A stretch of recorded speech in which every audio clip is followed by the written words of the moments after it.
Para a gente então analisar o formato dos arquivos que vão ser usados pelo Weka, deixa eu voltar aqui no pré-processamento e abrir o arquivo numérico que a gente estava trabalhando anteriormente. Então, só para relembrar, esse arquivo ele é formado mais ou menos não, ele é formado por 5 atributos, certo? Tem 1000 instâncias e esses atributos são todos numéricos. O primeiro é ID, né, a identificação. O segundo é a idade. O terceiro é a altura. O quarto é a renda. E o último é classe, sendo que o único não numérico é classe, que tem dois valores possíveis, A ou B, certo? Se a gente abrir o arquivo .arf, que dá origem a esse conjunto de dados, a gente vai ver que, na verdade, o formato é bem simples.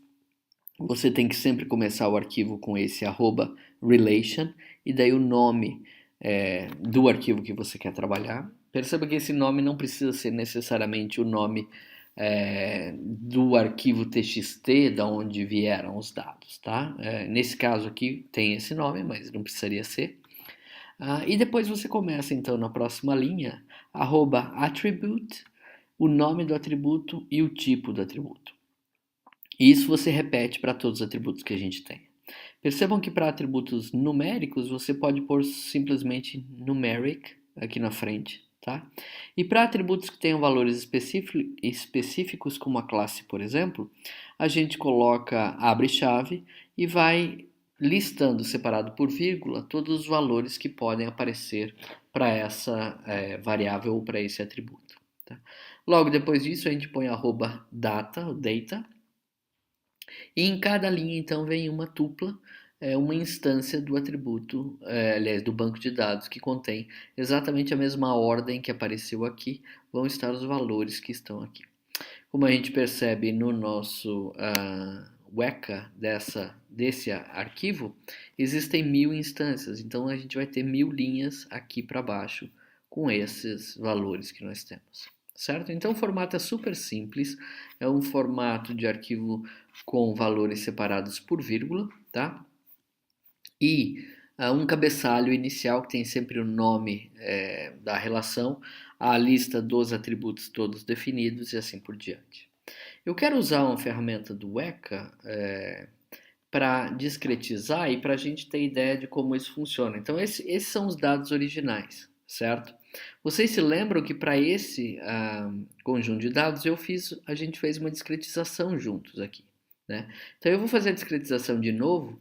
Então deixa eu deixar, por exemplo, mostrando que nós estamos com um valor numérico aqui, com uma média igual a essa e tal. E se eu aplicar a discretização como eu tinha feito daquela outra vez, agora eu transformei esse cara em valores nominais, né? Então em classes que não são mais numéricas, todo mundo virou valor nominal. Eu posso usar o próprio Weka para salvar esses dados, certo? E aí eu vou chamar de numeric, por exemplo, salvo pelo Weka, né?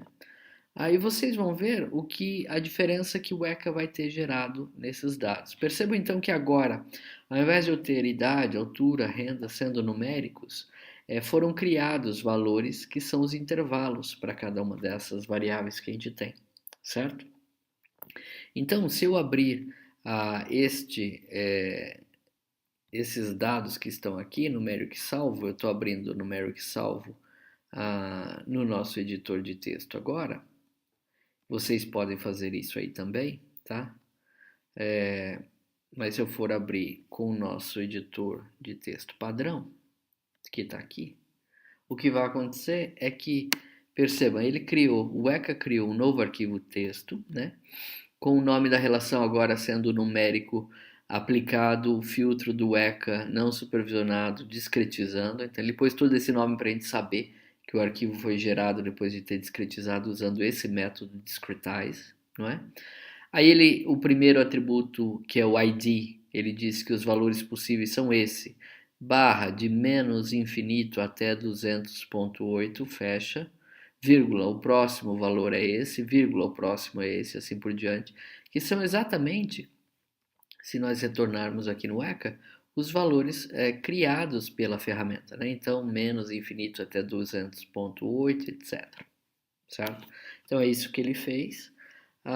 E os valores aqui, então, depois que eu tive data aqui embaixo, passaram a ter esses valores todos, então os dados ficaram um pouco diferentes.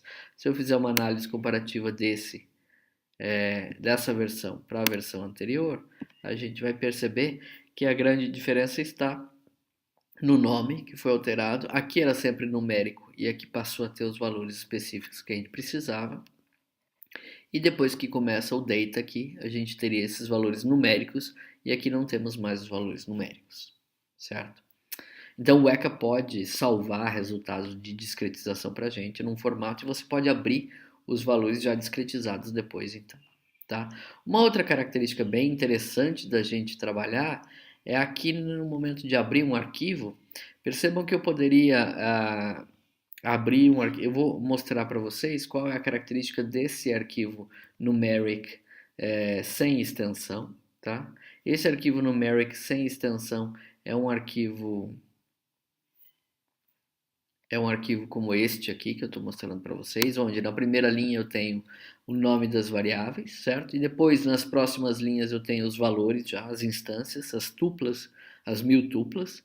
E se eu tentar abrir um arquivo assim no Weka, que é um arquivo.txt, onde a primeira linha contém o nome das variáveis e depois cada uma das próximas linhas contém as instâncias daquele conjunto de dados, o Weka converte automaticamente isso aqui para a gente no formato ARF.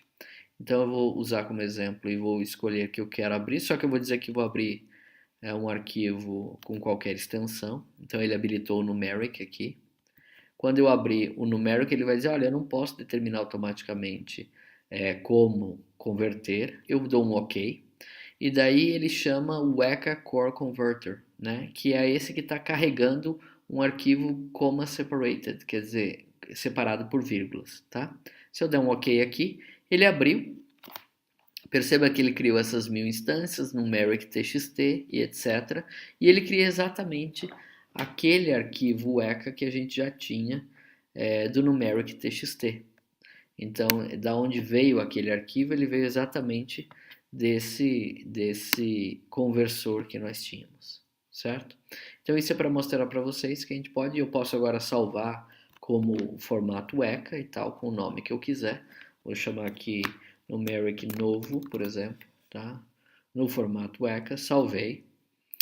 E agora se eu vier aqui e abrir este numeric novo com o meu editor de texto, o que vai acontecer é que eu vou ter a mesma coisa que eu tinha anteriormente, certo?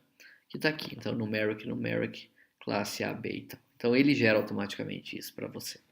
O que é muito bom no nosso dia a dia, quando você quer pegar conjuntos de dados que não estão no formato Weka, é muito fácil você converter para esse formato para poder utilizar, certo? Bom, com base nisso, vocês percebem que então aqueles conjuntos de dados, aqueles arquivos ou aquelas instâncias que eu passei para vocês fazerem manualmente o trabalho da construção da árvore de decisão podem facilmente ser integrados e utilizados como entrada para a ferramenta Weka. A gente pode rodar as árvores e tentar verificar se bate se o resultado que vocês obtiveram é igual ao resultado que o Weka geraria para a gente. Isso é um bom exercício para vocês fazerem, não vai precisar entregar, eu não estou sugerindo isso como entrega, não faz parte de atividade oficial. Entretanto, eu acho que valeria a pena vocês tentarem exercitar isso, pegando os conjuntos de dados que a gente viu na disciplina, na unidade 2, certo? E tentar trazê-los para o Weka e ver se funciona essa conversão e se vocês conseguem executar a classificação com o ID3 e com a árvore de decisão C4.5, ou seja, o J48. Tá? Então eu sugiro fortemente que vocês trabalhem nessa atividade só para exercitar. E agora vocês têm nas mãos, eu vou passar na nossa atividade dessa unidade 3, alguns conjuntos de dados já no formato Weka para vocês exercitarem estas questões que nós vimos durante esse vídeo, que são principalmente as diferenças entre o ID3 e o C4.5, que na verdade só comprovam aquilo que nós já havíamos visto na unidade 2. certo? E que vocês manualmente já tinham testado os algoritmos. Então, essas diferenças vão estar na possibilidade de você trabalhar com valores numéricos ou não, o C4.5 permitindo isso e o ID3 não, com a possibilidade de você fazer poda ou não, o C4.5 mostrando a poda, com a ideia da gente executar aquilo que a gente chama de validação cruzada para tentar minimizar o efeito do overfitting, certo? E tudo isso vai ser então objeto de investigação na atividade dessa nossa unidade 3. A unidade 3 então vai exigir que vocês executem a ferramenta Weka e testem para novos conjuntos de dados como seria o desempenho de cada um desses dois algoritmos que a gente viu, fazendo uma análise crítica comparativa entre os resultados que vocês obtêm. Tá? Vale lembrar que os dados que eu vou passar para vocês são dados reais, mas vocês não precisam necessariamente entender qual é o funcionamento dos dados, mas eu vou passar dados reais que são um pouquinho mais complexos, ou seja, não vamos ter sempre atributos binários ou coisas assim, que são exemplos mais simplificados que eu passei para vocês. Entretanto, o uso da ferramenta é exatamente o mesmo, tá? Espero que vocês tenham percebido o quão útil é isso da gente poder ter uma ferramenta que para qualquer conjunto de dados possa converter esses dados e aplicar um classificador sobre eles, certo? E espero que vocês possam usar isso não só aqui para a nossa disciplina, mas também para o dia a dia de analistas de dados ou de informações que vocês devem realizar essas tarefas no dia a dia de vocês, tá bom? Muito obrigado pela atenção em mais essa unidade nossa. Uma ótima semana para vocês e até a unidade 4 da próxima semana, onde a gente vai começar a falar um pouquinho mais de outros classificadores também, além do ID3 e do C4.5. Muito obrigado e grande abraço.